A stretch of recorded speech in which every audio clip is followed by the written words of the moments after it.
Вітаємо у славному місті Лева, осередку культурного, освітнього та політичного розвитку, зразку демократичності та європейськості.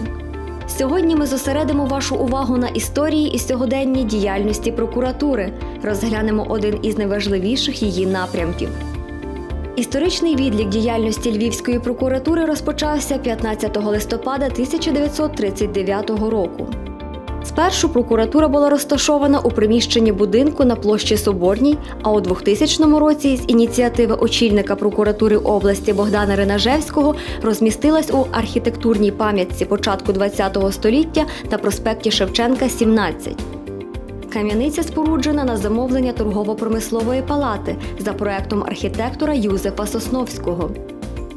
Внутрішні інтер'єри виконані у стилі модернізму, прикрашені барвистими мозаїчними вставками із стилізованих квітів, що гармонійно поєднуються з вітражами, панно, декоративними ліпнинами, оздобленнями із натурального дерева та позолоти. Неприємним епізодом для прокуратури стали масові заворушення та погроми у Львові, які трапились у ніч з 18 на 19 лютого 2014 року. У щойно відремонтовану прокуратуру увірвалось більше 150 осіб та потрощили не лише оновлені приміщення, придбану техніку і особисті речі працівників, а й матеріали кримінальних проваджень. У так звану «Ніч гніву» було майже повністю зруйновано і приймальну громадян. Завдані збитки оцінили у понад 1 мільйон гривень. Відновлення приміщень прокуратури потребувало значних фінансових та організаційних зусиль. Завдяки наполегливості прокурорам вдалося навести лад та привести робочі місця до належного стану. Відтак, незважаючи на недавнє невдоволення суспільства діяльністю правоохоронної системи, прокуратура в умовах сьогодення довела свою здатність безкомпромісно боротися з посяганнями на права і свободи громадян та відстоювати інтереси держави.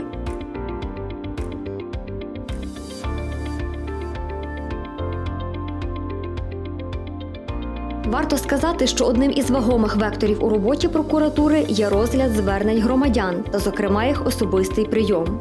Зазначимо, що упродовж року прокуратуру області відвідує понад 6 тисяч заявників.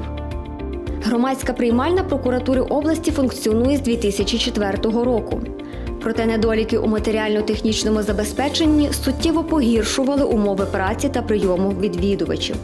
Задушливе через відсутність вентиляції приміщення, недостатнє освітлення, застарілі меблі є неповним переліком.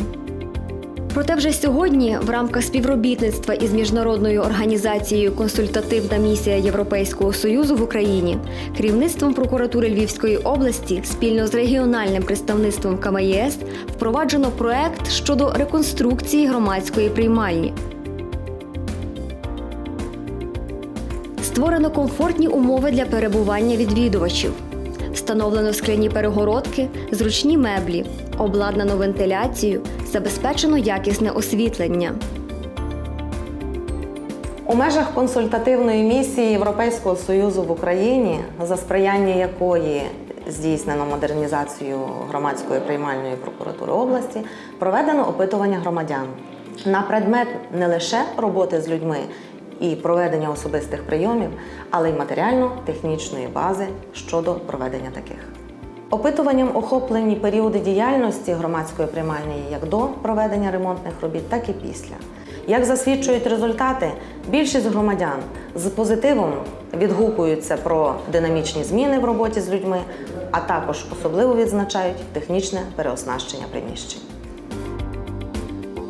Активна співпраця прокуратури Львівської області з консультативною місією Європейського Союзу триватиме і надалі. Втілюватимуться у життя інші, не менш важливі проекти.